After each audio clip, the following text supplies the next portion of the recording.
There it is. Hi, welcome, welcome, welcome. Hello, everyone. So nice to see you. We're going to dive right in and get started. I'm super excited. I hope you all are too. Hello, hello. Nice to see you. All right, then. That's my informal introduction. I got my wild hair today. That's what it feels like to me. So here we go. We're going to dive in. Play my slate.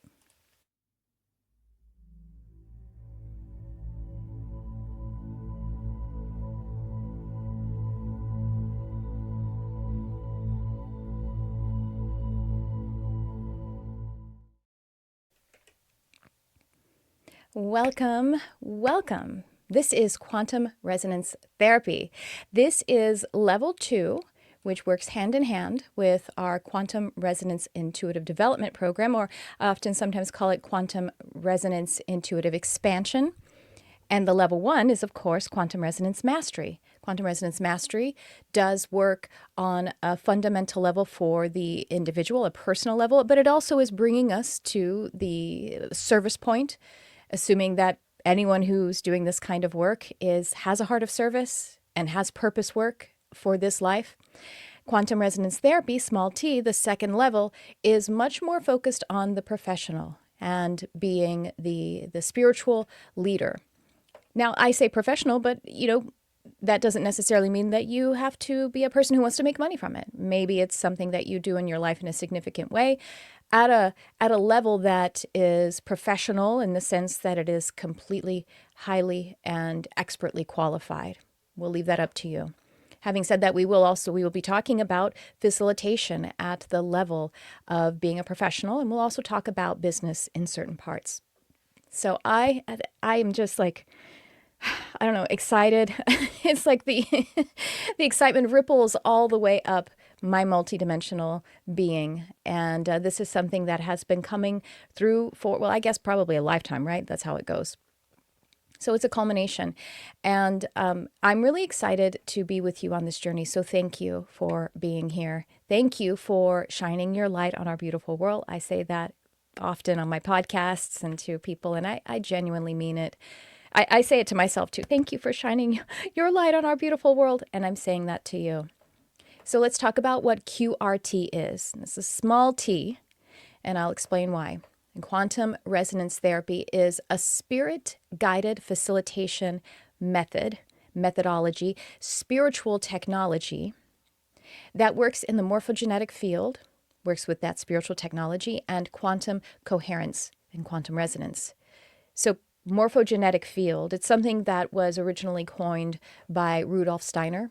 And as you can just see in the actual construction of the words, the roots of the words, we know that morpho means changeable, means shifting, it means becoming, evolving. And genetic is code. I mean, of course, we think of genetics, we think of physical matter reality. And yes, it does impact physical matter reality. But of course, genetics, it's a code. And so when we create in the morphogenetic field, we are creating in the same way that genetics create. And we'll dive deep into that, but I want to make sure that we have at least small definitions of all these words that are the anchors of this working. Spiritual technology doesn't have to do, well, not necessarily, but truly, we're not speaking of like computers. Sometimes we think of technology and we just think of TVs, computers, things that are mechanized and all that. But a technology is a method. It is a mechanism. I mean, quite honestly, a belief is a technology. Something like religion, it is a technology. It is actually a spiritual technology, religion is. And I think that maybe for us, the technology, the spiritual technology of religion, maybe it's not enough, or maybe it's outdated and antiquated for us, or maybe we still enjoy it and it's a nice enhancement. But we're here because we aren't done. We aren't done with embracing and bringing in more spiritual technology. Another example of spiritual technology is different kinds of, let's say, meditation. If you do what's the one, transcendental meditation, or even yoga and the various kinds of yoga yogic practices. Those are all spiritual technologies. And in the work that we're doing, we will be learning meditation, how to facilitate for individuals and groups. We will be learning transpersonal hypnosis, wherein you induce someone and you drop in their suggestions. And also in that process, we're channeling their soul energies. In fact, everything that we do in this program can be reduced to channeling their soul energies into the various aspects of their bodies, meaning their physical and subtle or energetic bodies. And we're also going to be learning things like NLP, cord dissolution, reprogramming in all sorts of ways, thought form, reforming and reprogramming, reattuning, energy healing. And yes, we're going to be using human design quite a lot for a good purpose, because it has a really fantastic blueprint template crystal for how this incarnation, the soul to incarnation is templated. So all of these different things are what we're referring to with spiritual technology, and it is appropriate to say technology because there is so much, because technology does bring us to the point, the connotation of it being cutting edge, up to the minute, right, state of the art, modern. And that is also a big intention here, is on the edge of innovation, because time is, not even time is in the right way, existence on this planet through these vessels, these human beings, is speeding up. But yes, we are receiving more of a dose of quantum movement. So it is, I mean, for lack of a better word, time is speeding up. Development, evolution is speeding up. What we now do, whether we're trying to or not, quite frankly, it's just the context of our human race at this time. Whether we're trying to or not, we are moving in a speed that our parents and grandparents and great-grandparents, it took them longer than their lives to do what we're doing, in with it many times over in our lives. And again, it's compounding, meaning that it is doubling, tripling, is exponentially increasing. And that's where we are. So that's the intention of this program, is to be up to the level, and who knows where we'll be in 3 months or 4 months or 6 months. Maybe something fresh, brand new, and even more innovative will be popping in. I'm here for it if you are. So we are going to, this is programmed, this whole system is geared, is designed to help you facilitate transformation for others. Now, of course, you will be receiving that transformation yourself. Everything that you are learning for others, you're learning for yourself first. I mean, I'm client number one. Right? So absolutely it is for yourself as well, but we are definitely focusing on it to the point of it being a service. We are going to be talking today about how we are working with the subtle body systems, in the sense that we are, throughout all of the different kinds of modalities, techniques, different kinds of technologies that we are learning, we are actually channeling soul energy into the various fields to restore coherence. And this way we are guiding our clients to be able to transcend their limitations and recode. And in that, then we can facilitate, we can support them to create in the morphogenetic fields, to create the aligned incarnation, aligned with soul. All right, so just as an overview of what our lessons and sessions are going to be like, we are going to have lessons, we're going to have meditation, hypnosis, we are going to have practice, especially in our sacred sphere container. And that is our twice a month lab, if you will. And those will also hold meditation and lessons as well, but it is also working on actually practical application. Some of the other sessions outside of Sacred Sphere, we will have some practical application. We will also be welcoming those who are ready to facilitate and demonstrate their facilitation in with the community. We'll also have sessions that are attunements, guided energetic transmissions or channeled sessions that I will be bringing through. And, that will be really great. And if we require, if it's in our highest benefit for a lesson to also come that week, then, you'll also get that at some point. And But, just be excited. I guess I was going to say be adaptable, but I just think be excited because we're going to move with the timeless and open eternal space of what we are creating in all time and space, meaning whenever it is that you're connecting with this material.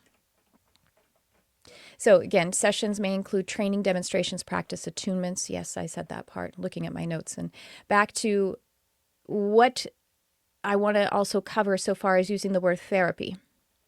Now, we are learning to hold space as a facilitator. We are facilitating shift and change. We aren't licensed therapists, and we aren't fixing. And I'm not saying that licensed therapists actually fix, but that is sometimes what is associated with therapy is fixing. And that isn't what we're doing. We're facilitating in one way that I like to say, Spirit said to me a long time ago, teachers don't actually teach, they hold space so that all present can remember what their soul has already encoded. A healer doesn't actually heal. A healer holds the space so that the person can allow healing. The client or, sitter can allow healing. And the use of this word therapy has a particular application because we are learning so many different kinds of modalities that will target different levels of the being, of the omnidimensional being. And there will be sometimes quantum shifts, and there will sometimes be initiations. But the most I would say sustainable and common way that humans actually evolve is moment to moment, making sure that we understand that every moment is presence and is the place where miracles can occur, and every moment is a miracle. So just to be really clear about it, I'm using therapy with a small t to be sure to differentiate from licensed clinical therapist. Now, in your state, you might want to look at how sensitive they are to the use of the word therapy. It can be used in California, and actually broadly, it can be used if it is not implying or, it isn't claiming to be a licensed therapist. Using the small t and putting it with these other words makes it so that it doesn't imply that it is a licensed therapist. And the other point of that is that we are staying in scope, and that is important for us for how I am teaching and what I am giving to you. It is important to stay in scope. And what scope is about, it means the scope of the work that you are qualified to do. And one of the ways that we are qualified is by the laws that we have agreed to in a broader sense. I mean, I live here in this time, and therefore, in that sense, I've agreed to the laws. And the laws state that in order to do clinical licensed therapy, I need to be clinically trained and licensed. So that line really comes down to if there is the what the person is coming to us about, if we can suspect that the cause of why they are here is a medical issue. And I mean physiological medical doctor, like they need to go to their primary care physician or some other specialist, but also a licensed psychologist or psychiatrist. And there is a line that's actually it's not hard to distinguish. Now, on paper, you would say, well, hearing voices is, just like very simply, an untrained eye might say, well, if you're hearing voices, isn't that, something that's schizophrenic or, a mental disorder? But it's actually much more, as we know, it is much more detailed than just something simple of being hearing or seeing pictures in the mind. And that is, if you ever look at the DSM, which is the Diagnostic and Statistical Manual for Mental Disorders, there is a big list of criteria that will qualify something as a mental disorder. And it usually has a time and a list. So at least a certain amount of these 10 things on this list. I'm being very broad, but because each mental disorder category is different. But let's say there's a list of 10 different presentations, and you must have at least half of 5 of those for at least 30 days, most of 30 days, or sometimes it's even more than that. And that's what puts it squarely in a medical issue, a psychiatric medical issue. So if you have even the suspicion that someone has a medical issue, now I'm not saying that, they want to lose weight. Weight loss actually is something you could work with, and it's actually considered medical at 25 pounds. But if you think, well, yeah, that's a health issue if they're 15 pounds overweight. You see, again, there are lines to this, and well, I'll have a more dedicated lesson, but I wanted to really put it right up front that we want to stay in scope, because if we're not in scope, we could do harm. And also, we're going against the laws of the land, which is what we have agreed upon by being here in this time space under these laws. We'll put a pin in that, but I wanted to make sure that we understood that right up front, and that the purpose of the use of therapy means a therapeutic process, and also because we do have a broad range of tools that we are bringing in. So always ethical presence and practice. We are working in the spiritual sovereign space, meaning individuals are spiritually sovereign, and we are working with energetic clarity. And this is all core to what we are working on here, because we are at the crux of it. We are presenting a clear channel to be able to facilitate these transformations for clients.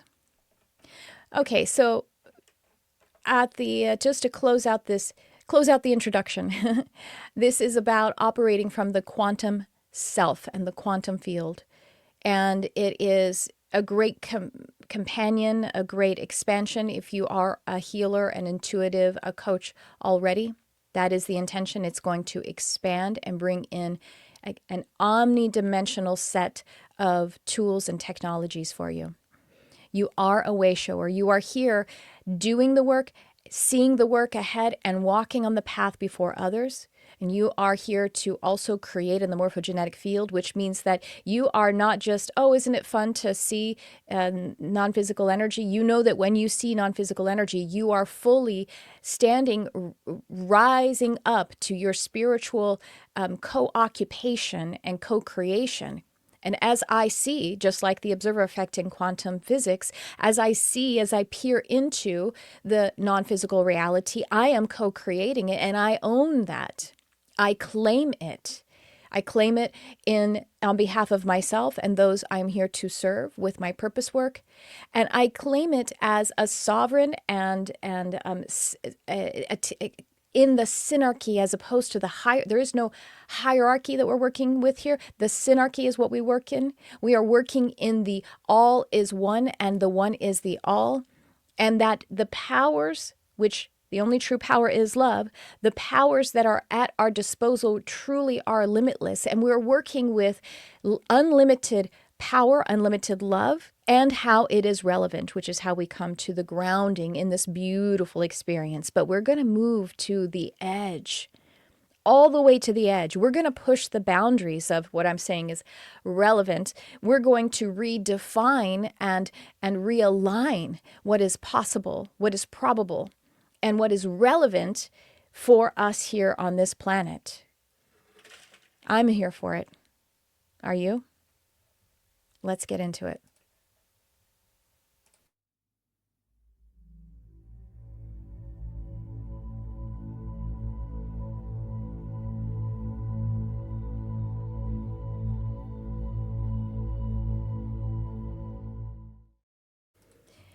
We are going to move into a meditation now. So I will give you just, that heads up right here. If you want to kind of take a moment to grab your headphones,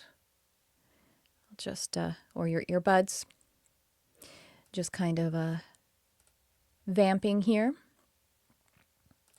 And we're going to head into a meditation after that.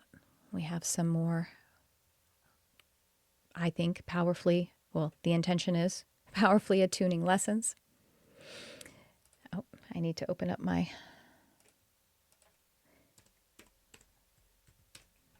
And then after our lessons, we'll come together in community, answer your questions, and anything that will support us today. Oh, that's funny. I didn't actually make myself a member of this program, but that's okay.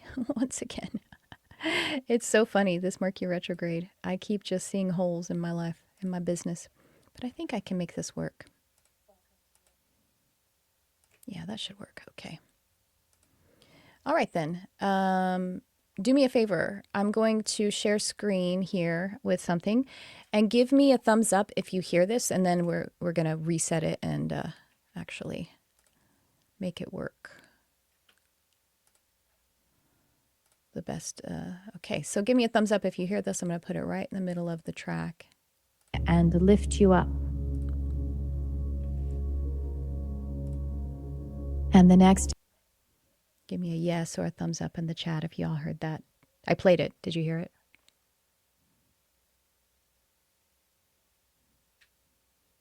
Thank you, Jamie. Okay, here we go.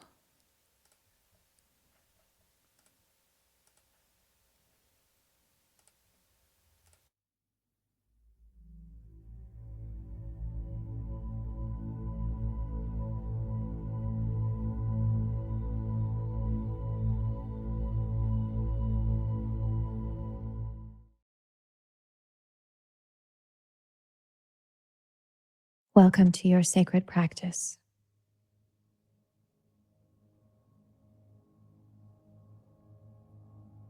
This meditation has the intention to align you with your eternal nature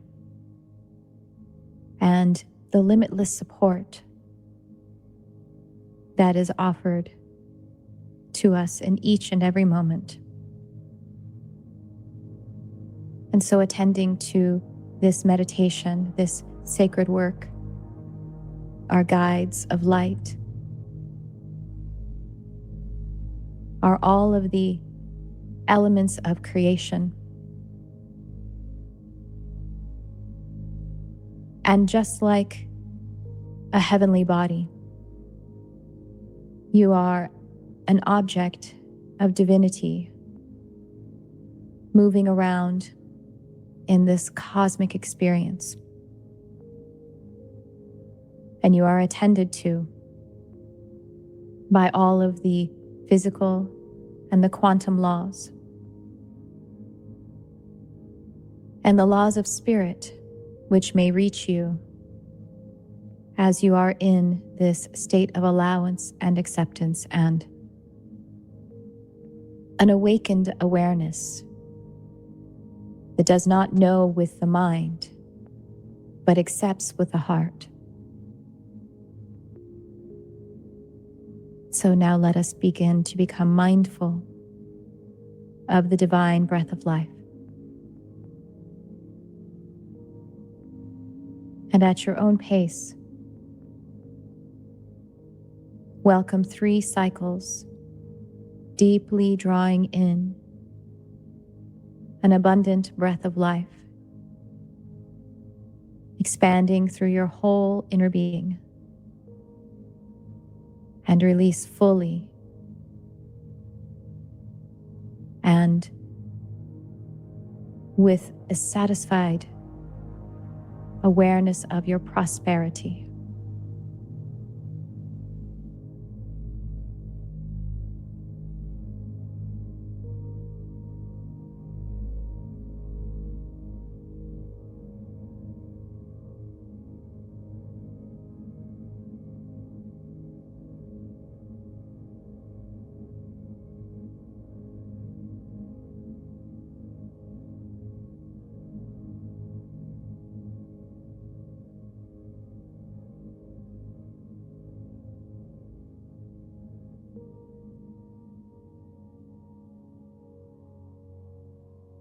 And let's deepen the awareness of the breath. recognizing that as you draw in the breath, this is a model of who you are as an emotional, as a magnetic energy. The in-breath is your feeling nature. And the quality of your feeling nature,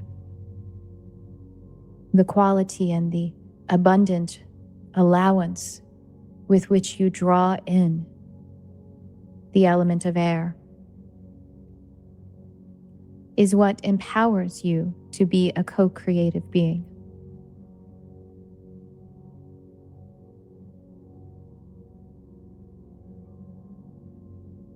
And at the apex of the breath, once you draw in the breath and you pause for a moment of awareness,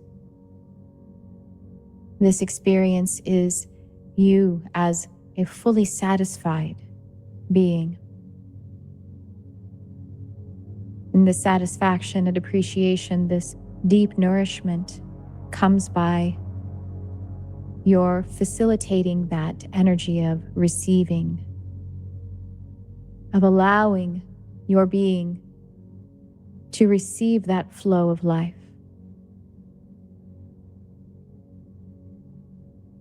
This is your true nature as a prosperous and abundant being.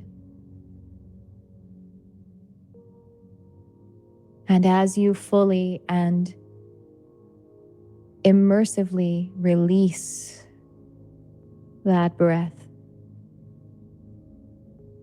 this is the model of you as an electric being, as one who strums your instrument to contribute to the one song, as one who imprints your will, your intention upon the field.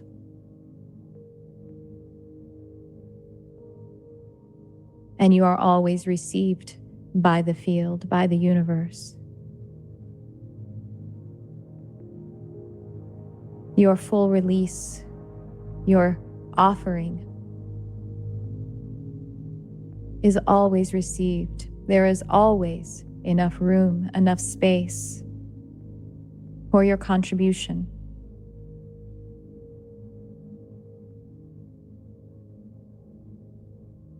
And at the bottom of the breath,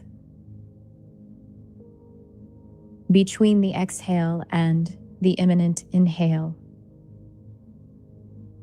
this is a model of recreation.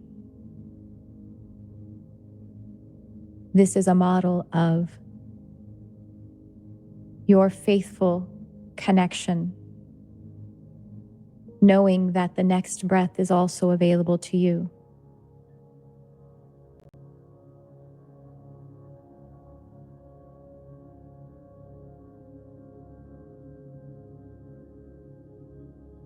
And on the next inhale, allow this experience to carry you as though you are inhaling helium. This breath is able to fill your being and lift you up. And the next inhale fills your being and lifts you even more. And you become lighter and lighter, lifting up, up, until you find yourself in a very comfortable lightness of being. It's very safe to be in this lightness. And from this perspective, you're able to see that time is the creation of incarnated beings. And this vantage point reminds you of this truth. Gazing upon the plane of the story being told, of time being created. Your gaze upon it is like the gaze of source energy. You see the whole picture, and your gaze redeems the activities, all of the perspectives of this is before and this is after.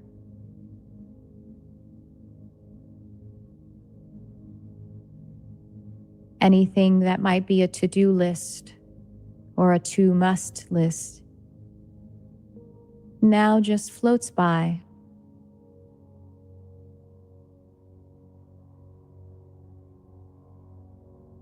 Feeling that any list of what must be done or what has not been done is almost like a joke. Something that you tell yourself so that you may come back to this vantage point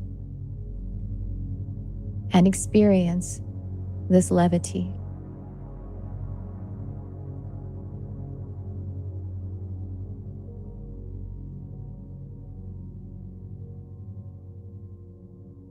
And now, have a look in your mind's eye or a feel in your sensing nature around. And just give yourself permission to notice that there are guides, guardians, beings of light, ancestors, helpers, angels, all surrounding, standing right next to you. And you're encircled in this light.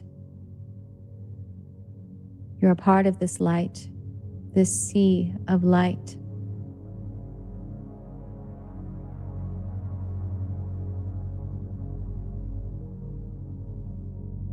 And your hands are held and your heart is surrounded. And looking upon you with delight, with a knowing kind of recognition. Your guides, guardians, and helpers remind you that you are always living in perfect synchronism. As a spiritual being and as a natural being, perfect synchronism is your birthright. It is your pre-birthright.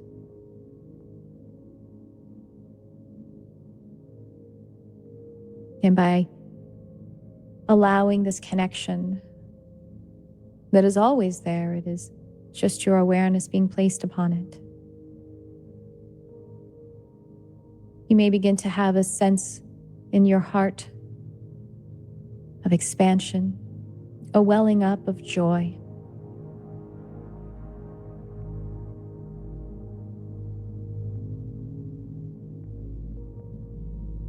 Feeling that you have played a cosmic joke on yourself just for the fun of it.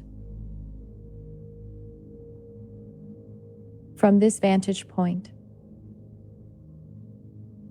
you see that it has been aligned all along. And with your redeeming gaze, with your awareness of this support, this connection,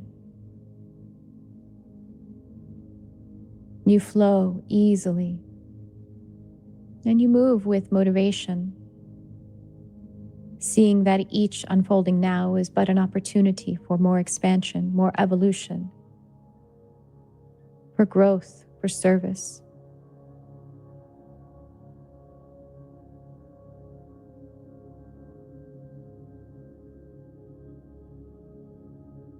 This moment is truly blessed.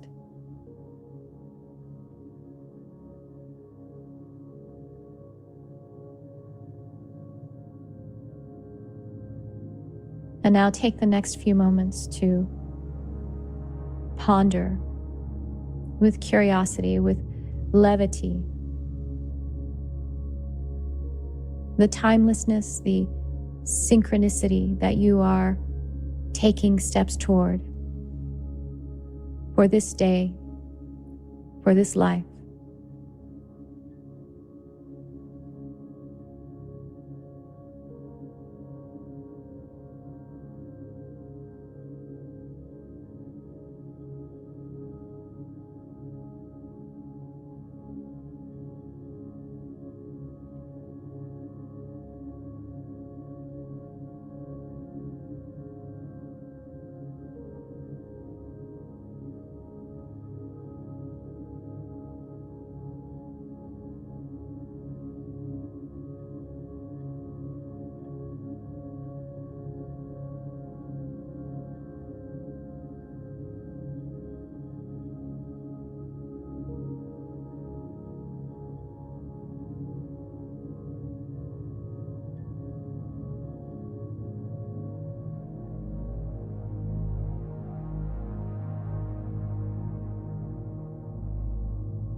And now,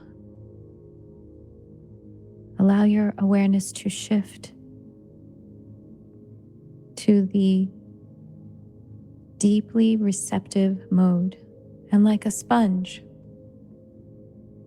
draw into you the support, the activation, the love that surrounds you, drinking it up like a thirsty sponge, so abundantly flowing to you.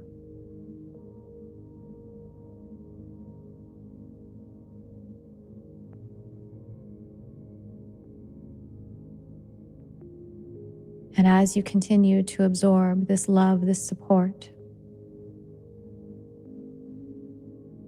allow your breath now to draw you closer to the earth, bringing with you this energetic attunement, this activation, this levity, and this empowerment.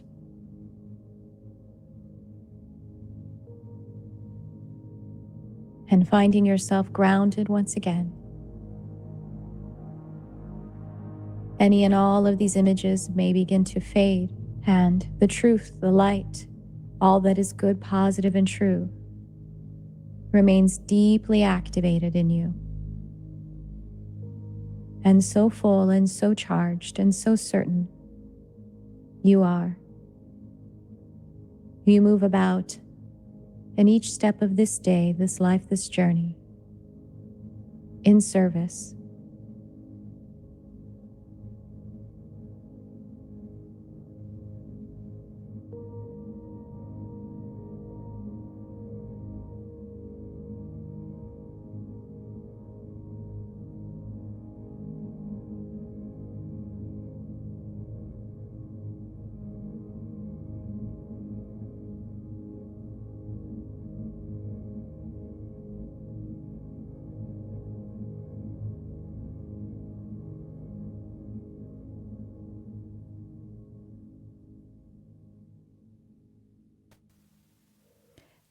All right. Coming on back. Welcome back. We're going to head into some more lessons, but again, I'm just kind of vamping, help you to come back here to the space, and you can stay in that just right openness to continue to receive. And of course, as you know, spiritual learning is a receiving on the spiritual level. And I'm so delighted to be here with you and to deliver this. So away we go.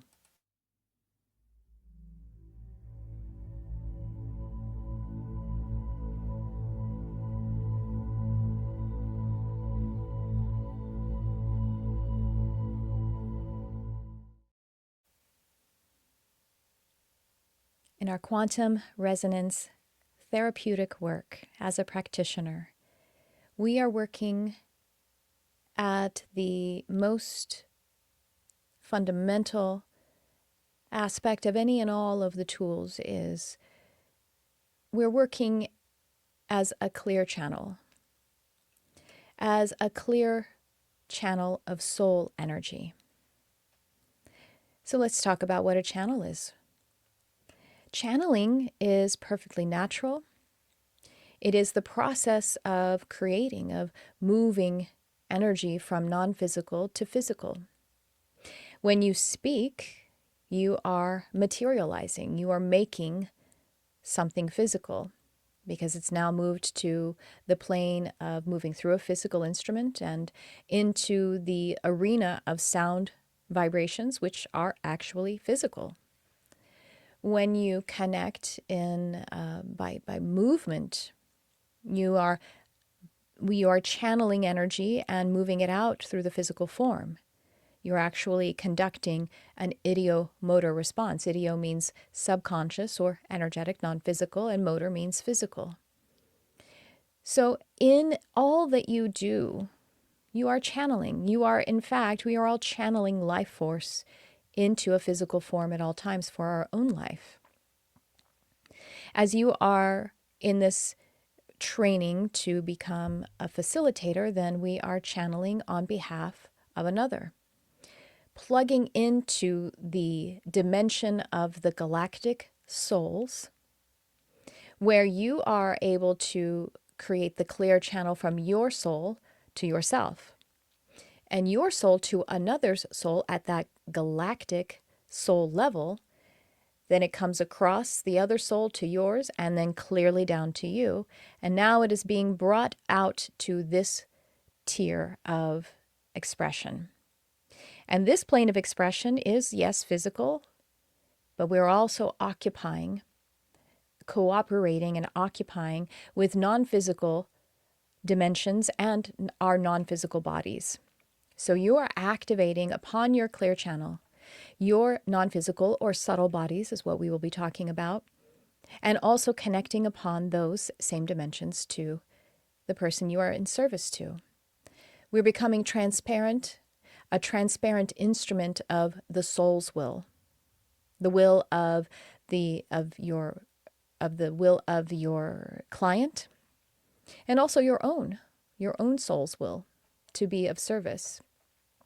So clarity in channeling allows the transmission of resonance that just in that resonance, there's correction, there's dissolution of that which is no longer required or needed or in service to evolution, and recodes and reorganizes. It's just a natural unfolding. And you get to witness it, and sometimes the moment that it is occurring, you're bringing through something brand new, and that is possible because, again, all life is channeling. And so it may be channeling as we are going to actually learn the specific ways that we would channel, as in voice channeling messages. But even in service, if you're doing an intuitive reading, while you are maybe using your abilities insofar as looking at, the non-physical space, listening to spirit guides or their higher mind, however it is that you are connecting in that modality that we think of as intuitive reading, you are channeling nonetheless. You may be looking at it and bringing it through, but you are calling in that which is the correct thing to see clairvoyantly. You are calling in with your intention and your clarity that which is ready to be healed. And you are bravely, courageously, heart to heart, allowing it to unfold. And that channeling is happening in more than just the words that you are saying, and it is the words that you are saying, more in the movements that you are making, it is the movements that you are making. It's in all of these very subtle frequencies, the way that you are not even able to track with your conscious mind, the way that your voice is moving into different notes and different patterns. Their spirit can use everything. The curve of your finger, the pace of your speech, something that is called prosody. Prosody is like the music or the melody and the actual rhythm of speaking. And as you stand in the sovereign position to be a clear channel, then everything can be redeemed in clarity and in service and delivered from the soul to the soul to the person to the person.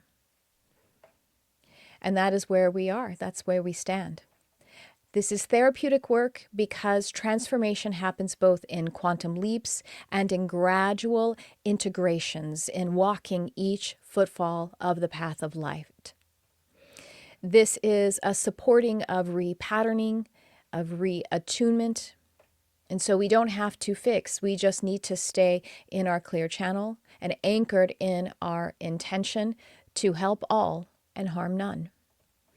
Our clients will evolve in different stages of initiations, and it's sometimes happening to where we don't notice it right away, but then we get a few days in or a few months in or whatever, a few minutes in, however it may be just one session, and then we recognize that love knew what to do all along, and we just need to continue to agree to create that container, hold that space, have that clear channel for that movement. So the soul already holds the blueprint of coherence. Now the person boots on the ground, the personality is a collaborator, a co-creator. And the soul has the idea of where one is going, way up on the mountaintop.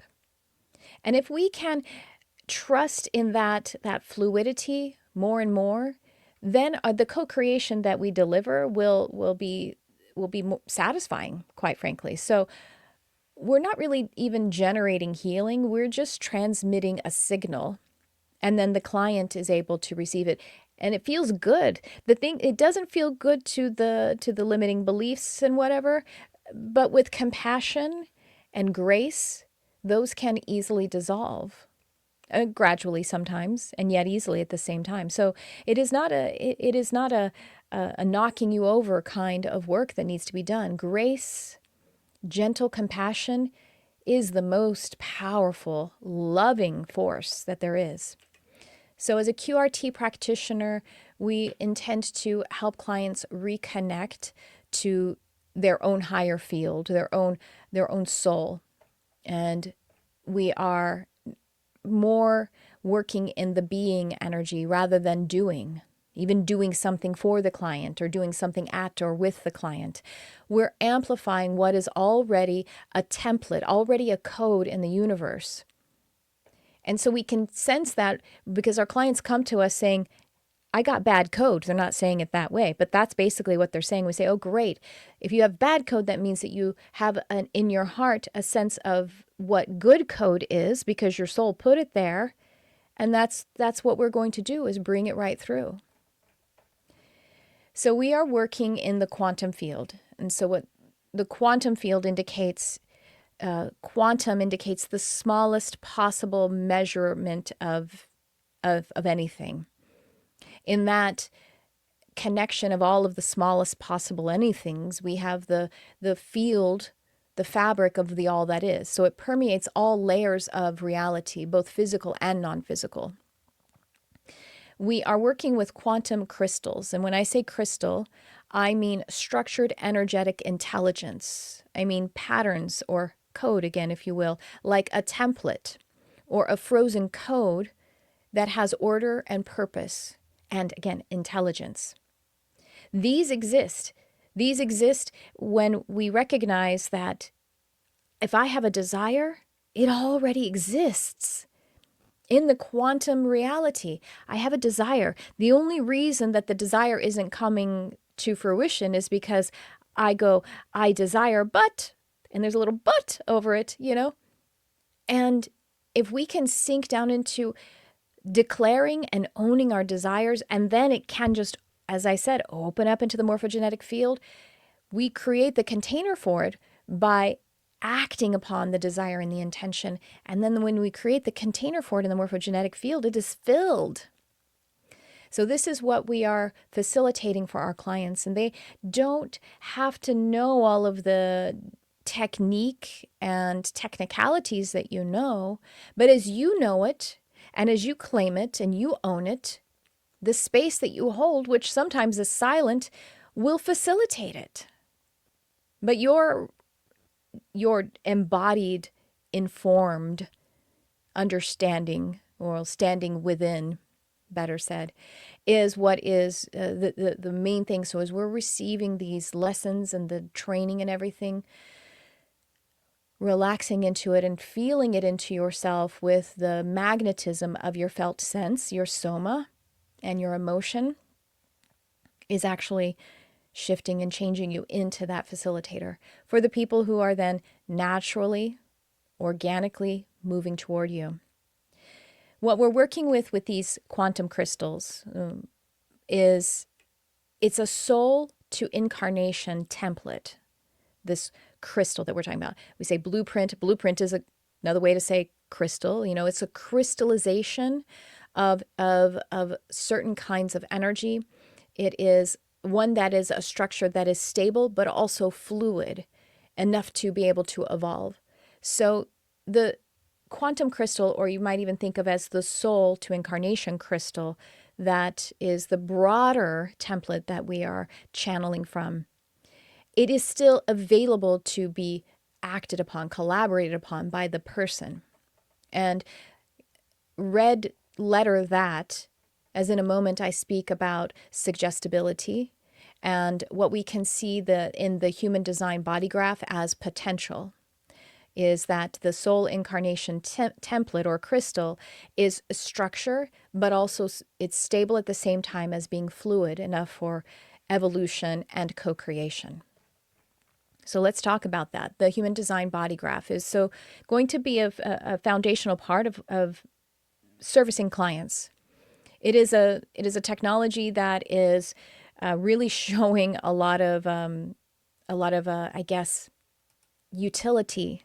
It really is like the user manual for being incarnated as a person. And so that's what a lot of our, much of our work will be so helpful for us to be considering the human design body graph. So we are going to look at this idea of different crystals, different structures of information or energy that is intelligent. And I'm going to show you a human design chart as an example so that we can understand. And I'm going to actually use my dear husband's, which he does not mind. So let's look at how we can see the different templates or crystals of potential here. So this is a human design. This is a body graph here. And what the body graph really shows us is kind of like the pure template, the factory setting. And it shows us a lot of a potential, and it shows us how energy actually is able to flow most optimally. And that's a great word. Optimal is a much better word than good or bad or right or wrong. Human design often uses the word correct, and I think that's nice. It tends to have less of an emotional loading to it. And I really like the word optimal. So let's look at, in order to be able to get a visual example of a crystallized energy structure, you see of course, you see the different triangles and squares and everything. So this is basically, if we zoom out of it, the squares and triangles that are colored in. It doesn't matter the colors, and just notice that they're colored in. So that is saying, let's just to make it overly simple, it's saying left. And then the ones that are not colored in completely, they have some red dots in them. It's basically like they're saying right. I don't remember did I say left? It's like one is saying left and one is saying right. Not literally by any stretch, but just a way to give a command. Or you might say one is saying 1 and one is saying 0, because that's how code is written, 1 or 0. And so it is showing us a default of how energy flows through this individual. It's showing it now how it would show up on the level of the body and the personality. So again, it is the playground for the soul energy to come in and co-create. So this is a template or a crystal of an energy structure. And it's the pure template of the soul's incarnation of what is possible to do. But here's the thing. We all have conditioning. We have belief systems. Because of those conditioned belief systems and, yes, trauma, everyone experiences trauma, we might be functioning less than optimally or below the original frequency or below that template. And so what we can do basically, if we imagine, now think of the word crystal as, we have crystals that are like minerals, and they're called crystals because they have such a beautiful crystalline structure and so intelligent, and the way that crystals are actually formed. And so our intention is, our role as a facilitator is to support clearing of occlusions, of helping it to function optimally, and allowing more of the authentic, if you might want to say, or original resonance to shine through and to flow through, so that the potential of that template is limitless and transcending a part of its evolution. And it's not about perfection, because there's no such thing as perfection. And especially when we consider that it's not that we even have to have a goal that, this person's ones are going to be precisely ones and their zeros are going to be precisely zeros. Because again, how we are actually adding to the experience from the level of the incarnation and the personality is valid. So if this one, in again, keeping it super simple, in this chart has a little zero undertone to it, and it's working, and we're conscious of it, then that is actually like putting a stone in the middle of the river so that it is now flowing a slightly different way, and it is now gathering some moss on the other side of the river, and it's actually creating a hydration to this part so the different flowers can grow. You see, it's not about perfection. Optimal doesn't mean that it is black or white, one way or the other. Optimal just means a really fantastic opportunity for creation. And so as we are working, we don't have to be in judgment or even discernment about how perfect something is. But we do have these great tools that help us to see that there is an optimal coherence, and there is a greater sense of expansion that is available.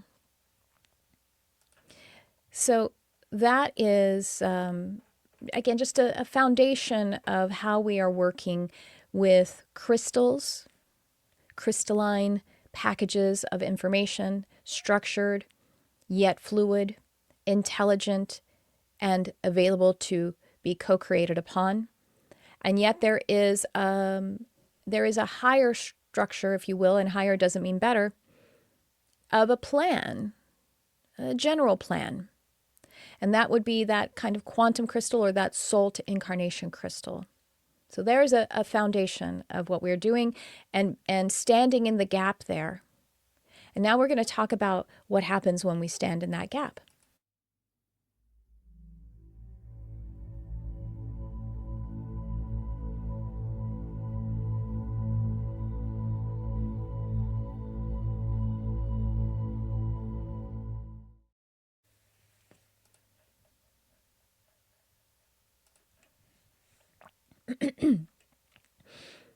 Now we're going to talk about subtle bodies. You may have heard a teaching like this before, and even if you haven't, you'll find it familiar in other spiritual learning. And this is going to help us to understand actually what we're doing. So let's talk about subtle bodies and, of course, quantum resonance therapy. Subtle bodies are energetic layers that interpenetrate and surround the physical body. And the reason we say surrounds is really the model of like a Russian nesting doll kind of makes the most sense. And it's only a model, but it is probably the truest experience that we have of our physical experience, as it is interdependent and correlated with our non-physical experience. So in the description of these subtle bodies, while it's not truly about space, it is experienced as space, you know what I mean? So keep that in mind. Each one of the subtle bodies correspond to specific levels of consciousness, perception, and soul function, and soul to incarnation function. It's an interface of spiritual technology and a way that we can facilitate energetically.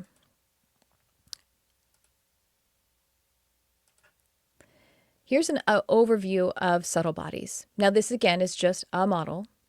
People may have more or less, but this is one that has been pretty well traveled and well accepted in the in esoteric teaching. And I'm going to put a different, I like that better. I think that actually matches the mood of this lesson. Well, we have the etheric body. Now, the etheric body, as it says here, an energy matrix sustaining the physical form. And the etheric body is what you would say is basically the closest to us.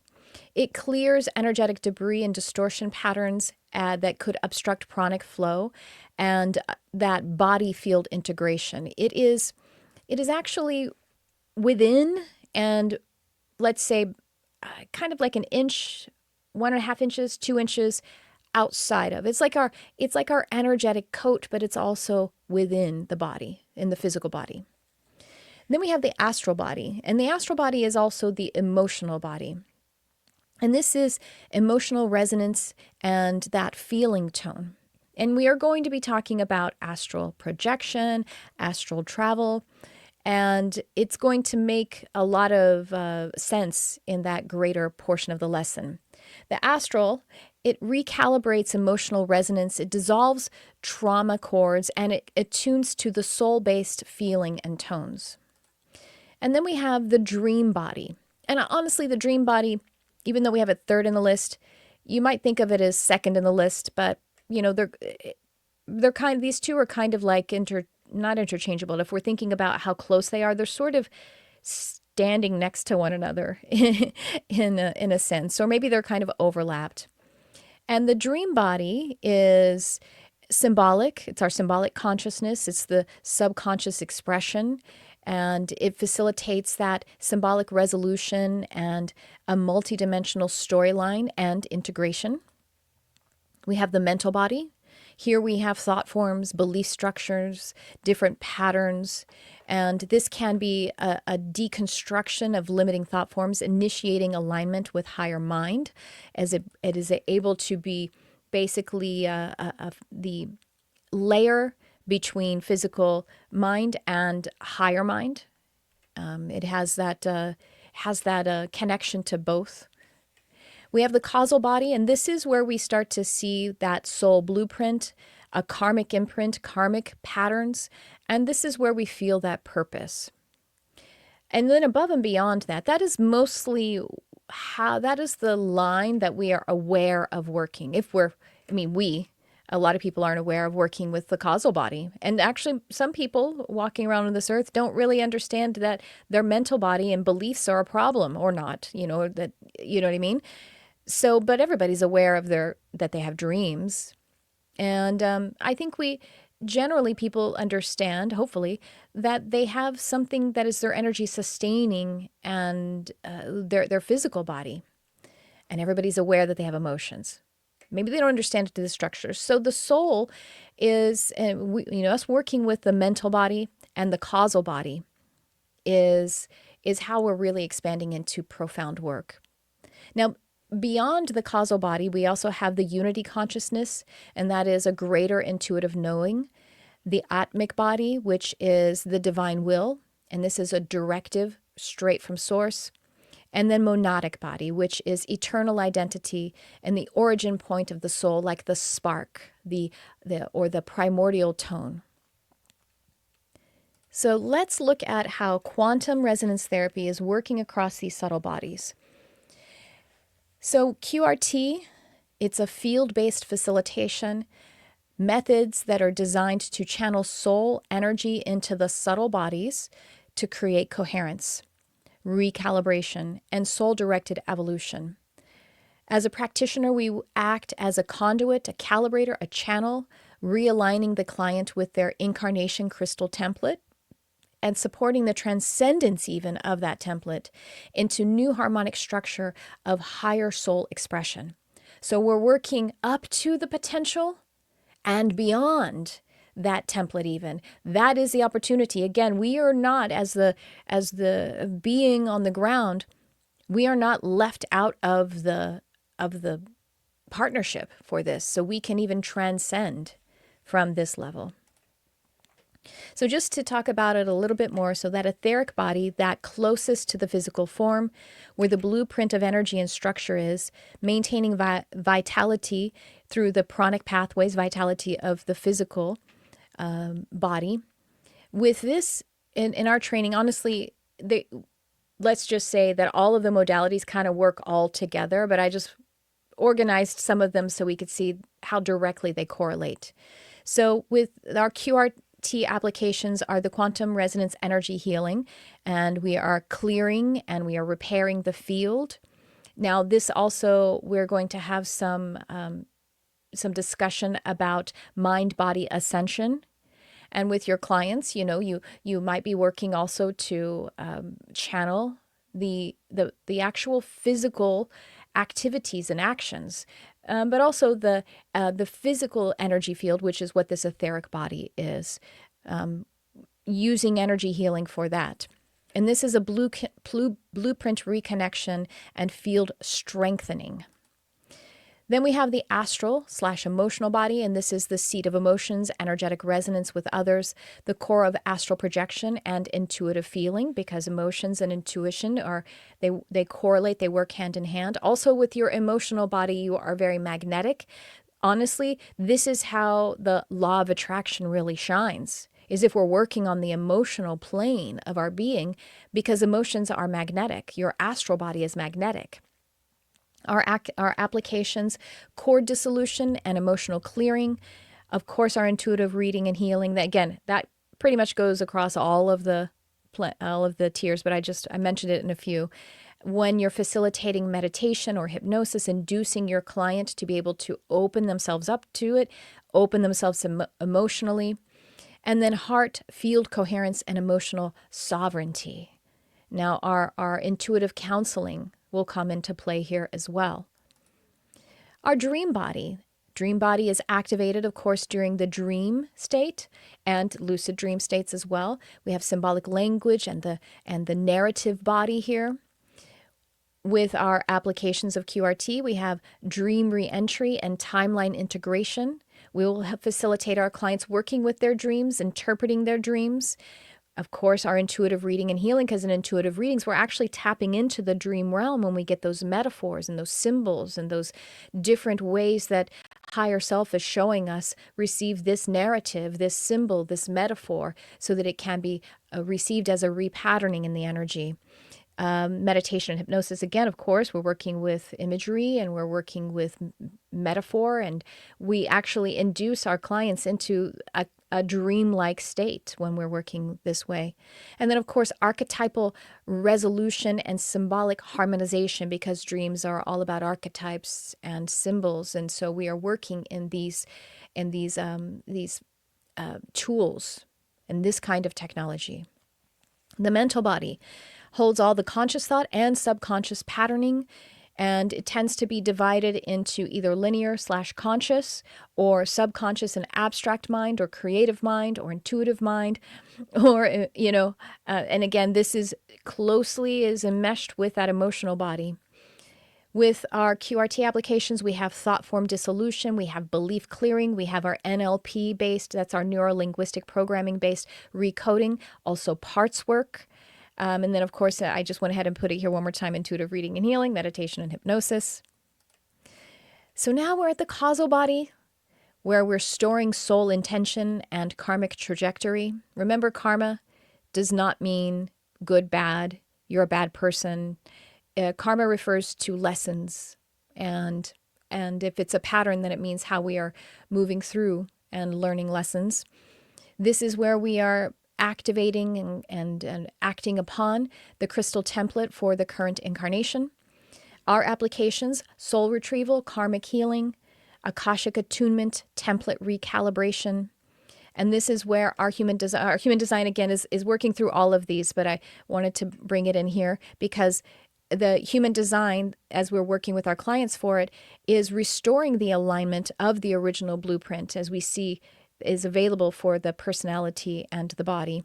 And of course, supporting deconditioning and energetic restoration, so one can receive that fluidity of the soul energies that are flowing from that crystal.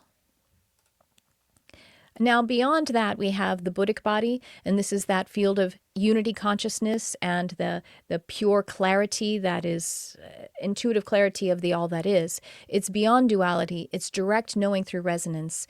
And our applications, we actually are working in light grid attunement and transmission. We're working with compassion frequency and coherence amplification.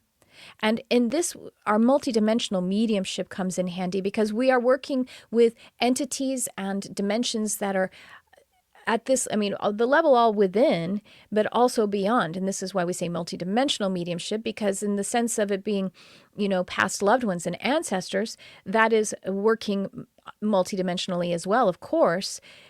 And when we're working with angelic and we're working with interdimensional and all of the plethora of entities available, benevolent entities, then we're channeling higher dimensional guidance and frequencies. We're delivering energetic transmissions calibrated to the soul, from the soul, the galactic souls. So this is also available in our training and what we are going to be channeling. Atmic and monadic bodies. I've just put these together. That Atmic body is the soul's divine will and directive path. Monadic is that origin point of the soul, the eternal essence, the spark. Now, these aren't really healed. They don't need to be healed. And neither, honestly, the Buddhic body isn't about being healed. It's about being able to receive that. When we're in this energy, we are not really talking about healing. We're accessing it to facilitate transcendence and anything that is incarnation-bound patterns. So again, we can transcend the limits of incarnation. Again, as it is relevant to all of the intentions and choices and will of the other incarnated beings, but there are anomalies. That's what the Matrix is about, the anomaly. That's, Neo is the anomaly. And so are ascended masters, they're considered anomalies. So this is available, and I sense, if I may prophesy a bit, it's more and more available and being called forth more, again, because of the times speeding up, because of the evolution patterning speeding up. So we have frequency anchoring and light architecture stabilization, and we have initiates of soul expansion beyond the template of the incarnation. And when I say beyond, I don't mean leaving, like, leave the incarnation. We are fully incarnating, channeling all of that down. And again, that is what ascension is about. It is going within to expand without. And that is the pattern that we are working all the time. A long time ago, when I was actually facilitating my father's crossing over, he passed away, and he was still, his body was not extinguished yet. He was on machines. And, it was like that point where they were saying, we think it's time to unplug him. But they were waiting until one more relative came and all that kind of stuff, kind of getting on the same page. Well, my father came to me in meditation when he had exited his body, and he could tell that he couldn't go back into his body. So what happened is he was loosened from his physical body in the way that one does when we astral project intentionally or incidentally. And he was astral projected because his body was no longer viable, and there was a severing of that metaphoric silver cord. And he knew he could, because I'm proximate to him, relationally speaking, not locationally, because we were in different states. He could see and immediately be with me. So after he had separated his body from his body, and it was no longer an option to go back, I went into meditation, and he was there. And it was, again, as I've talked about in other lessons or, presentations, my cat Barnabas projecting to me when I was on an airplane, when he was still he was still alive, and he projected to me, and it was like, it's everything. There is so much as dense as you can get in energy without it being physical, to where almost I was like, if anybody was slightly altered, they could see this too, because it's so palpable. And that's where my dad was there, freaking out, panicked, because he knew that he couldn't go back. And he was always terrified of going to hell. He's talked about it his whole life. I'm going to hell because I'm a piece of, whatever. And he was panicked. And I had said to him the day before, by the way, I should digress, as I went into meditation, and he was kind of floating around his body, and he was all, and I was connecting with him telepathically, and he was receiving me telepathically, but he thought that he was high on drugs, or maybe he was also, because he was a bit connected to his body still, but he was basically incapacitated. So he was connected to his body, so I guess maybe his emotional body, his mental body was experiencing, what was going on with his body, so it was a little high, and on morphine probably. And so he just thought he was tripping. And I was like, I said to him that day, and he said to me, I had asked him, like, have you seen, both his parents are passed, have you seen your parents? And he's like, yeah, mom and daddy were here, just like, oh, And I said, okay, daddy, if you need me, I'll help you. And this was the day before. I'll help you, okay? And he said, oh, baby Tricia, you're my angel. And I said, okay, daddy, sure, I'll be your angel, not quibbling over terminology. Sure, daddy, I'll be your angel. So I made the invitation to him, and so he knew my address that next day when he showed up. And he was terrified, and he otherwise may have been one of those entities that become a bit earthbound, because he wasn't going to be fooled by no tunnel of light. That meant trickery into hell, so far as he was certain. His emotional body had all of his beliefs, all of the same patterns that it had a few hours ago, had not changed. So he is the subtle form. He's everything but physical. And having lived a life with the illusion of being separate from all of these other bodies that we're talking about, illusion of being separated from the soul, with the illusion that there is no redemption, the illusion that because you've been bad, that's an illusion, you have to be eternally punished, instead of coming home, is what it is like. So my dad shows up, boom, in my awareness while I'm meditating, and I'm like, stay in state, this is weird. And I not just explained to him, I held the awareness of, daddy, everybody gets to heal. And he was in disbelief of that. How? And I said, okay, listen, it's like emergency time. And so I just said, daddy, look, I'm your angel, right? And he, yeah, baby Tricia, you're my angel. And he's like, you're just so amazing, beautiful, whatever he could see, because he could see the light since he was in non-physical. And I said, you did this, daddy. This is the scoreboard of your life. Can you trust that?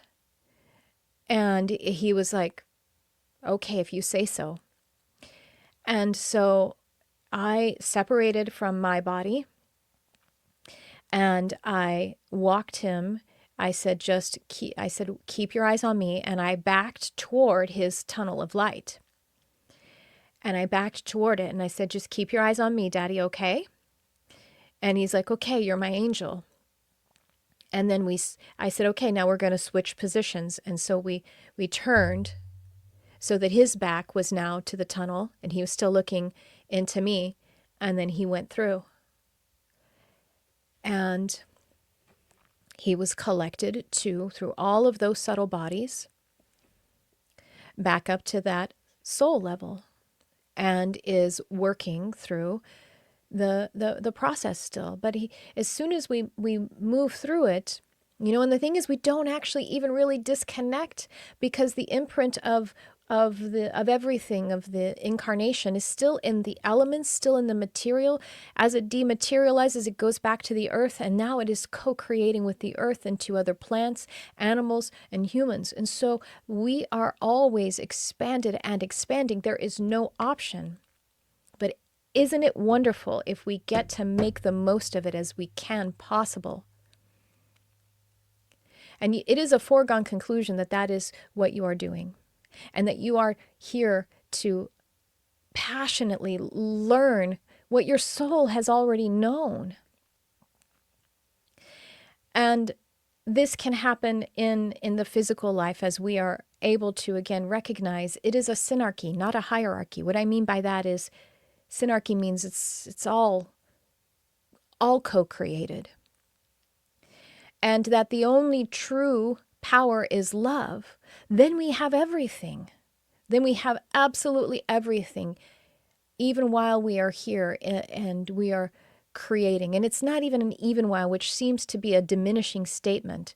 It's just, that's what we've been contending with, the illusion that somehow we are less than powerful. But with all of these tools available to us, all these technologies, we get to work in this omnidimensional way. And you are a clear channel of soul frequencies. You are a clear channel of love. You are a clear channel of love. This universe is alive, it is existing, and it is evolving. And that is a scientific fact. It is evolving because it is scientifically proven to expand. And if something's scientific, well, it's well within our capacity to access it. This universe is existing, it is living, it is evolving, and your expansion is the expansion of the universe. And what is holding it all together is what we experience as love, and there is no greater power than that. You are a clear channel.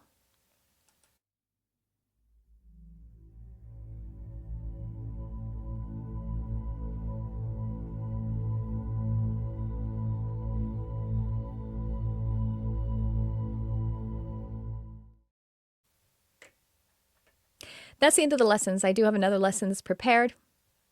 We're not going to do it tonight because I'm going to keep it tight, like I said. So I am inviting to studio.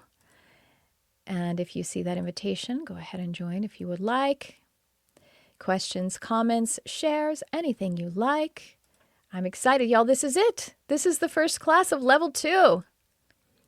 Oh, while I'm inviting you to studio and seeing people come on, I'm going to tell a little tiny bit of a update about Aliel, who is over there right now.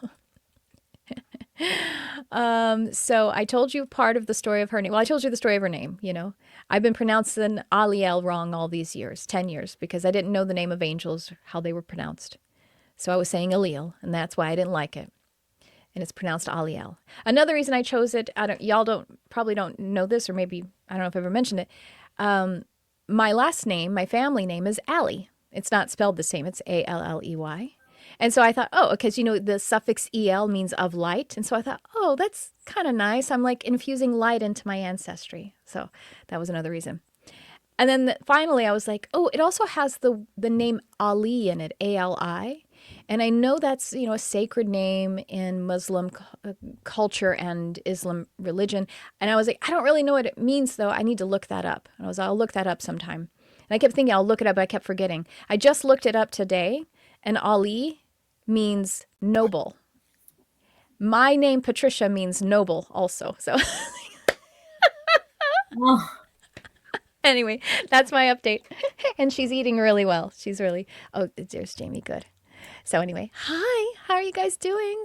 We're just cracking it open, just, getting started here. And I'm going to invite to studio again if anybody wants to come on. How are you doing? Tell me how you doing. Or any questions, of course, too. Tricia, you have told us the story about your dad before, but you've never told that last part before. At least Which I part? haven't heard it. Which part about switching places with him as I walked him into the Yeah. light? Yeah. I've told it before, but maybe you haven't heard it. Yeah. I know, you know what though? I know what you mean, because one of the times that I told it, probably pretty recently, Carson heard it and she goes, I never heard that part where you like switched places with him. So that's why I know what you're talking about. But yeah, that's what happened. And I came out of body and and here's the thing too, it was so long ago. It was in 2015. So I was still really like early in I didn't have the words for it. I didn't have the words to explain all of it before, you know. How did you just go out of body though? Like you just, I mean, you didn't have to get into state or I was do. in state. He showed up, I was in meditation. Oh. So I was. And so, the way that it is the way that we learn. Basically, it was target. I mean, it was my intention to help him cross over. And I So, guess you yeah. were just granted permission and they took you right in. Yeah. Oh, you know what is interesting? The part of the reason I told that story was I was going to say, and that's fine, I'll just say it now, that when that happened afterward, I was like, mine was blown, by the way. But also some other freaky things happened. I got 2 texts right as I was coming out of it, like right when I was coming, both physical and awake. I got 2 texts, and they were both psychic friends. And of course they're texting me at that time. But what was great about that is because I heard my phone go bloop, bloop, twice. It helped me to timestamp exactly when I came out, because then when I talked to my sisters who were there, they were like, that's literally when his body powered down, when they unplugged him. So it was really interesting. But the other reason I was telling that story was because when that happened, I was like, why? I mean, like, why am I involved in that? Why was I involved in that? Why can't angels just like whip him out? Like, and they said, because you're a valid part of this process. And also just think about how if we have a human who is reluctant to move over because they're focusing on life and physical reality. So you're the anchor point that is connecting, you know what I mean? So it helped it to make sense to me. So Is it still a part of free will at that point? Yeah. Is free will still in play until you cross? Yes. So you're everything except for your physical body. You still have your personal will. Now, free will is multidimensional. And, so again, like all of those bodies, there is a will. And that's why that's how people get saved from demise. You know what I mean? Like their soul said, no, that's not the optimal, plan here. We're going to, Archangel Michael swoop in and take you out. You know what I mean? It's not because they're better and, why good things happen to bad people, any of that kind of stuff. It's just that worked for them. But yes, I haven't seen it to where the soul will just rescue you out of the earthbound. But also most people just cross over. And in my experience, most people just like kind of just drift over. You know what I mean? Like it just feels good and they just kind of drift over. And so,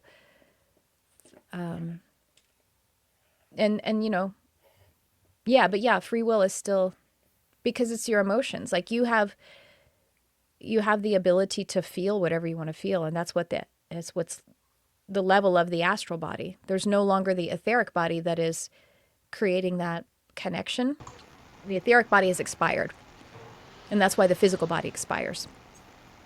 I have a very different perspective than you. And I'm hearing you say most people go, but I'm crossing them every day. Oh, I know, still. but I mean, we have 8 billion people on this planet, so. Yeah. And maybe they're finding you because you have a special ministry for that. You know what I mean? Yeah, I think I do. I think you do, right?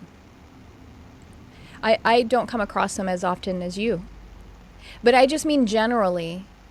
So again, yeah, even if most of them cross over, there's still so many. And if you have a special ministry, a special frequency for it, then yeah, like go to that lady. But that's the reason why my dad came to me and not you, is because I have a special relationship with him, you know. And then I've also crossed when I happen to be in a space, and then it's like also, that's like a proximity. And maybe no one who's a medium has been in that space in a while, you know, that kind of thing. It's both, it can be relational. Proximity is the way I see it. It's relational, and it can be physical. And in your case, the relation is because you have a special ministry for crossing over earthbounds. That's what I would estimate. Okay. So does that fear of death, that fear that may be existing in the body and the emotional body at the time of death, or of crossing,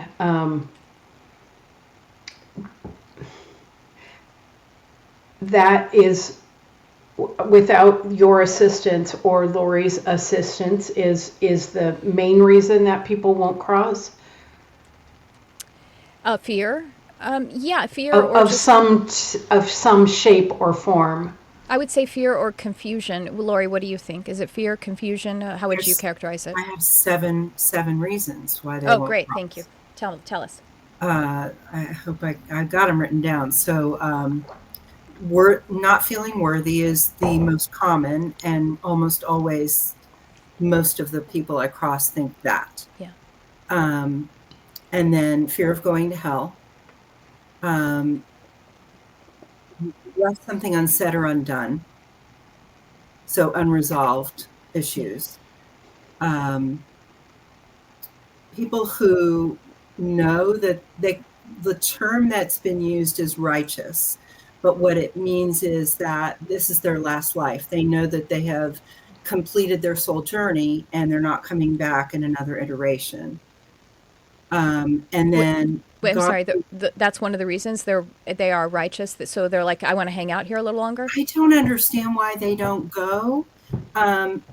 So most of the time when I ask, so I often talk to those people because to me, wow, I mean, it's an honor to me to cross them. Like, wow, you did that. So, you know, I've gone through phases over the years of asking more details, like, tell me about that. And how do you know? And did you know during life, or did you just now figure that out after your life ended? Things like that. I've asked those kinds of questions.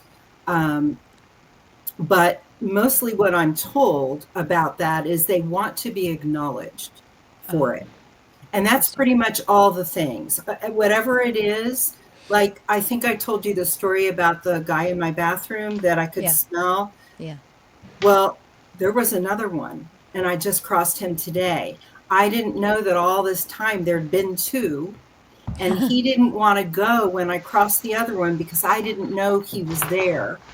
And even if he had popped up, I wouldn't have acknowledged him in the same way. So when I finally said, you know, I'm still smelling it, it's more subtle. Is there still someone here? He finally agreed. Yes, I am here. And I wanted you to know me separate from the other guy. And then he was a not worthy one. Not worthy. Yeah. Yeah. So that's why when I say it's like fear or confusion, to me, unresolved business is like, look, you're confused. You don't understand. You can't help. You need to cross over. Then you can help. You know what I mean? Like, then you can be a guide. So I have a category for that. I have a category called confusion. And those are mostly people who had Alzheimer's or dementia. Oh, that too. Yeah. And they're confused, like they're lost. They know they're lost. They don't know where they're going, and they don't know who to listen to. Right. And so I also have to convince them it's okay to listen to me. Yeah. You know, and I often have to engage my guides and angels to help them believe that, like to validate whatever I'm saying. And then those who left too soon, like oftentimes babies, children. I will get people that are 30, 40, 50 years old that say they're gone too soon. Of course, I understand that, but I went through a phase where I was getting babies every day, like Oh, a yeah. month, a few days, a few weeks. That was tragic. Um, that's 6, and I'm not remembering the 7th. I think one of my categories splits in the gone too soon, and I don't remember what it splits into. But that that's why. I mean, Yeah. and what I understand, regardless of the reason, is that they just want to be acknowledged. Well, I wonder, is one of the categories, because one that is like just people that are just obsessed with the physical plane. So sometimes they might have addictions. I mean, in a way, they might also Mm. be like, I'm not worthy, but they just are obsessed with the physical plane. Like they have drug or alcohol addictions or sex addictions or even rage addictions. You know what I mean? And they're just like, no, I fucking want to be here. You know what I mean? That kind of thing. Does that fit into one of your categories?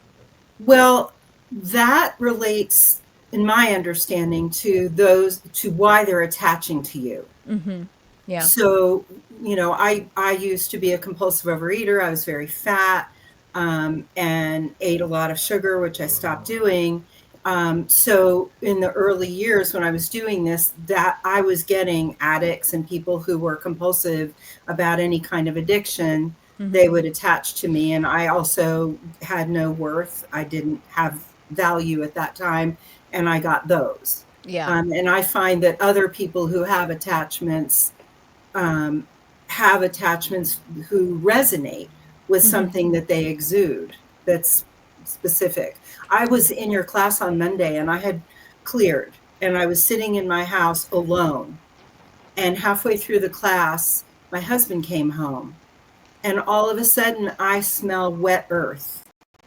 And I'm like, where is the smell coming from? And then I realized he came in and brought somebody, and they let me know they were there because that's my thing, to smell them, and then I had to cross them. So they, attached to him. Always wet earth? Oh no, that's the most Different? unusual. I almost Okay. always get body odor, cigar smell, cigarettes. Body odor is definitely the most common. Oh, so gross. Yeah, it's gross, usually. Yeah, they're usually foul smells. They're Right. so Wet yeah. earth was kind of pleasant. It wasn't Yeah, awful. that's true. Yeah. I wonder why they smell like wet earth. Do you think it's like they were at their grave or something?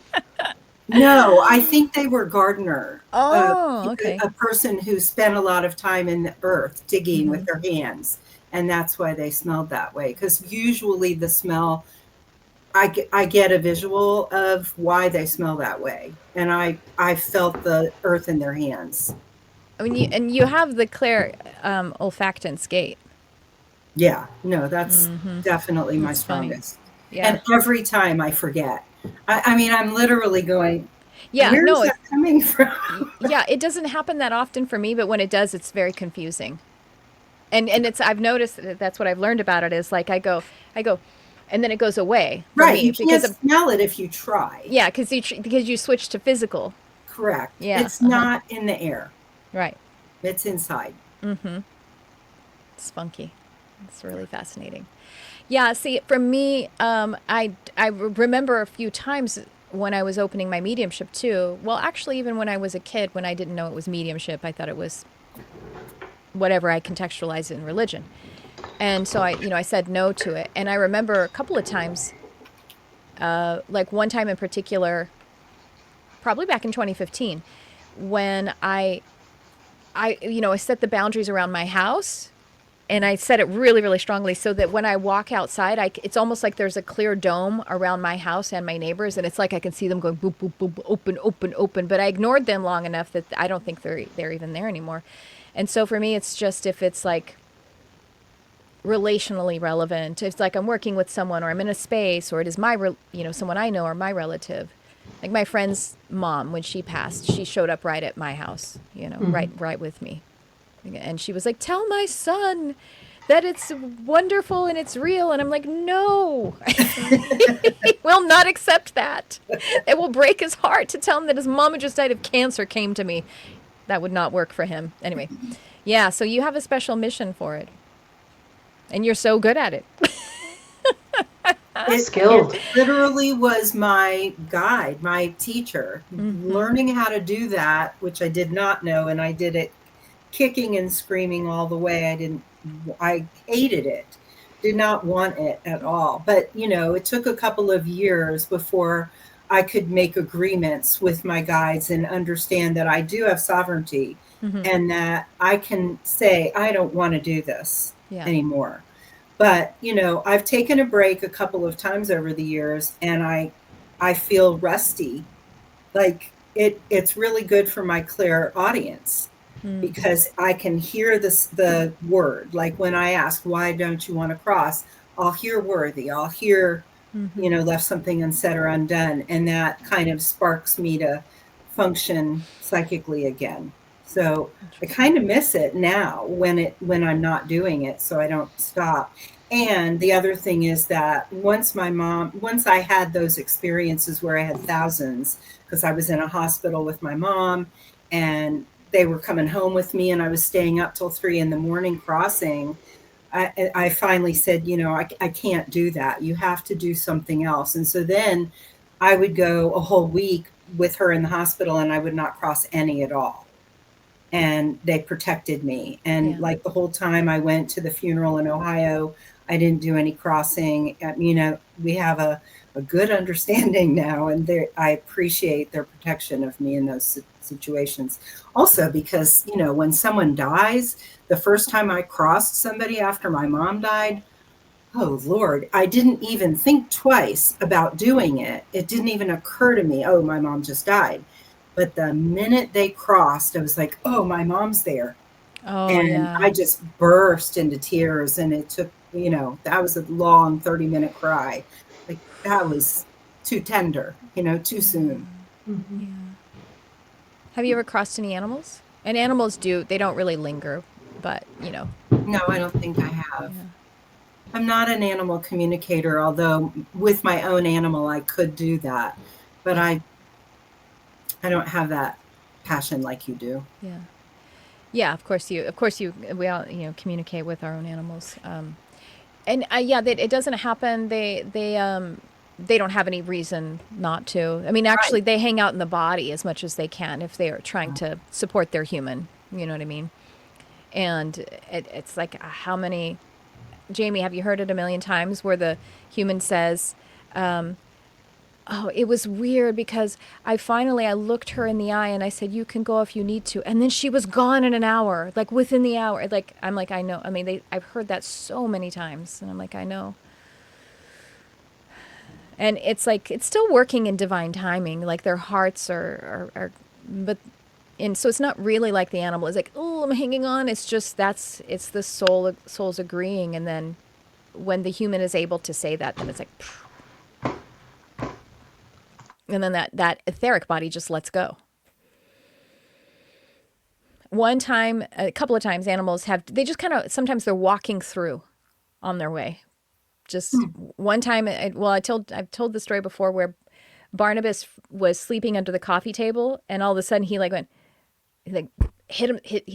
jumped up and hit himself underneath the coffee table and came out and I was like, what's wrong? And he just showed me, oh, I was dreaming and I was kind of waking up. And he showed me the picture. It seemed like a raccoon maybe, or a possum. I wasn't sure. It was like a really angry rodent who had just gotten hit by a car and just kind of showed up in our house for a second. And Barnabas wasn't sure, like, because he was in between. He thought it was, you know what I mean? Like he was on the edge of dreaming and waking. And so he kind of just reacted. I'm sorry. Do all animals have that capacity or did you just have psychic animals? No, all animals, they see non-physical. They're just not worried. They're not fascinated with it or worried about it. You know what I mean? It was because the reason he reacted was because he was dreaming and he was half asleep, half awake. And he actually told me, he goes, I was half asleep, so I thought it was a real animal that was right here. But then when I woke up, I realized it was just an animal passing through. And then another time I've just seen like a ghost cat and I'm like, oh, what are you doing here? And she's like, I'm just going over, bye. Like for no reason. She just wanted to cross past me.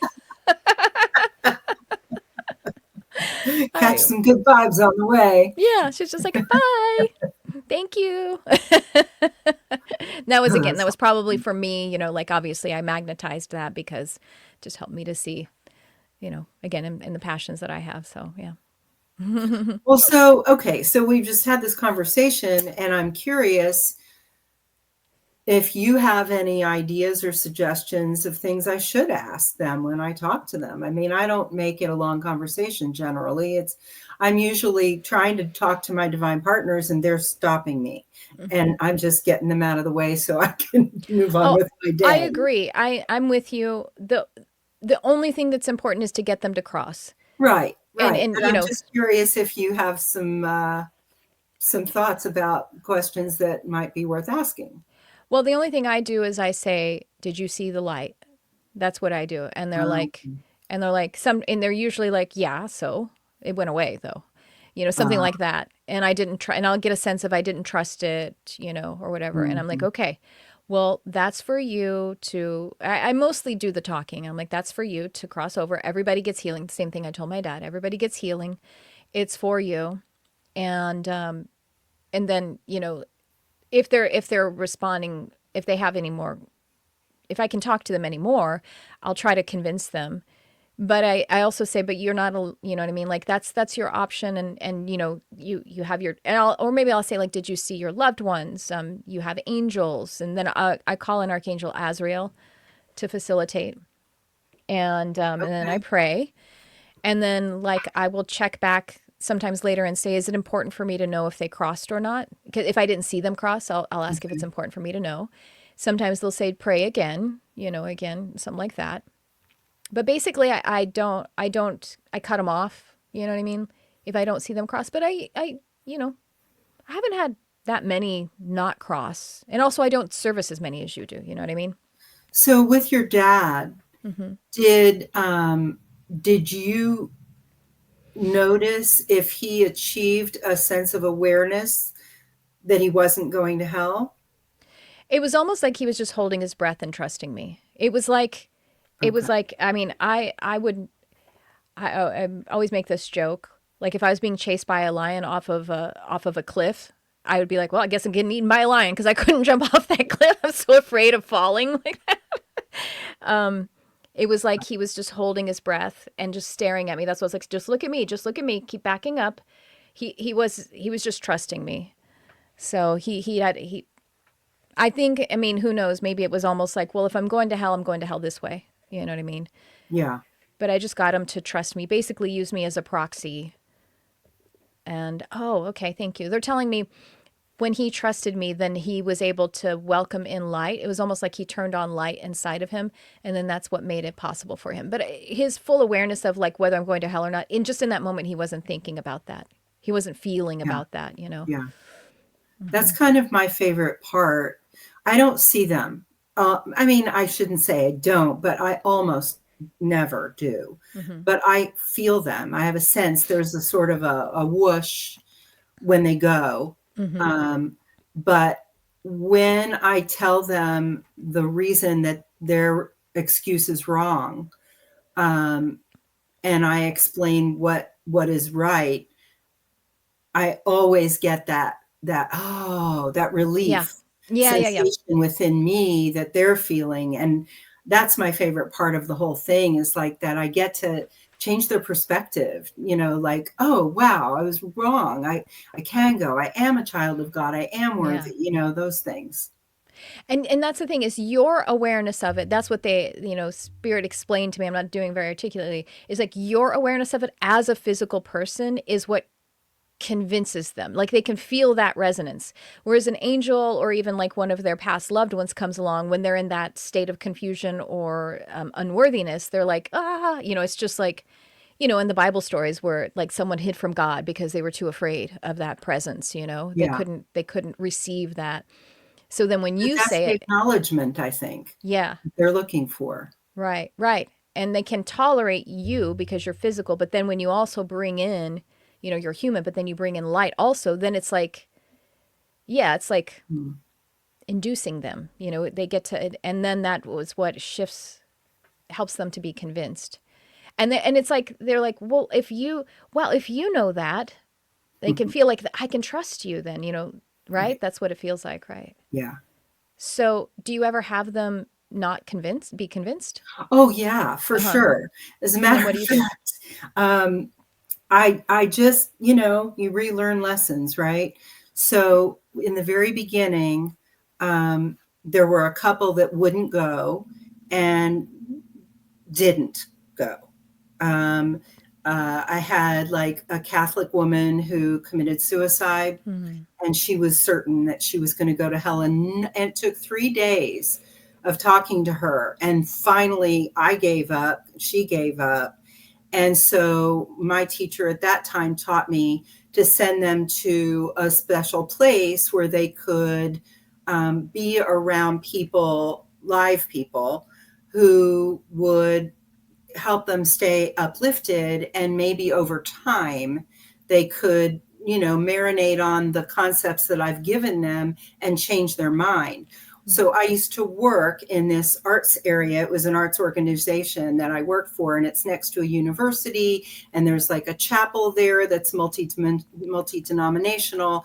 It's really just a beautiful big giant square, and I've always sent them there because there's a That's lot of nice. young kids, and but now I can't go there because they're all there, and if Oh, I go, they're all going to just attach right back to me. there And I she kind of is. thought about that, and I got invited to attend a lecture at that chapel, and I'm like, oh no, I can't go.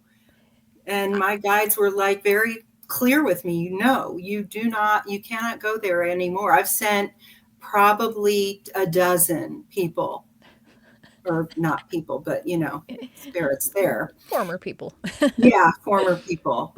But sometimes, you can convince them. Like that woman, actually, we got her sister and her father, I think, to come to the door. And they were on the other side, and they talked for like hours. And then she came back and said, nope, I'm not going. I think they're tricking me. Right, tricking. They always think it's Mhm. tricking. Yeah. They think the light is a trick. They think that the people are a trick. They think it's all just a trick, right? And And I that's poured my heart out, like, I'm coming by this honestly, and I've uh-huh. no vested interest Yeah. in what happens to you, but, Yeah, do you really think I'm working for the devil? Like, come on. Like right. yeah, and that's one of the things I'm like, did you see your loved ones? They were real. I'm trying to explain to them, no, that was real. And sometimes when I ask them, did you see your loved ones? Did you see, an angel? Did you see the tunnel? They'll be like, how'd you know that? I'm like, because that's what happens. It's, Yeah. it's real, Right. Right. Yeah, that's fascinating. Yeah, my Yeah. partner that I do the workshops with, Mhm. her mother was the first person I was able to do that with Mm. the day before she died. Oh, So okay. she saw her sister, and I was just facilitating. I really wasn't sure what was happening. I just knew something was. I knew that the door was open and something was going on. I couldn't see it or hear it. I kind of sensed it, felt it. And then she came back and she started crying. And I asked her, and she described her sister having been there. And then the next day she passed. Wow. And this woman, her daughter is now my best friend. And she lived with me for a month while her father was passing. And that was 2 months before my mom passed. So we're seemingly connected around grief and loss and all that. It's very interesting. Well, it's beautiful work that you do. Thank you. Yeah. It's an honor. Yeah. It's a blessing. Yeah. At least I've come to choose to see it that way. Yeah. Yeah. You get to meet a lot of different people-ish, people-ish Right. people, Right. former people. And when I have the patience and the time, I use it as an opportunity to practice other skills, like Yeah. to see them or Yeah. something else. Yeah. That's beautiful. Oh, we're just about at time. Well, anyway, any other thoughts, any questions about, I know this was really a introduction, but any thoughts or questions? I appreciate you just kind of covering all the basics with Okay, us good. again. It's great. Okay, I'm cool. enjoying that. Yeah. Good, thanks. I hope it came through as an attunement. That's what it felt like to me. Yeah. So I felt that. too. My third eye was like just tingling that whole meditation. Oh yeah, no, that meditation was like really.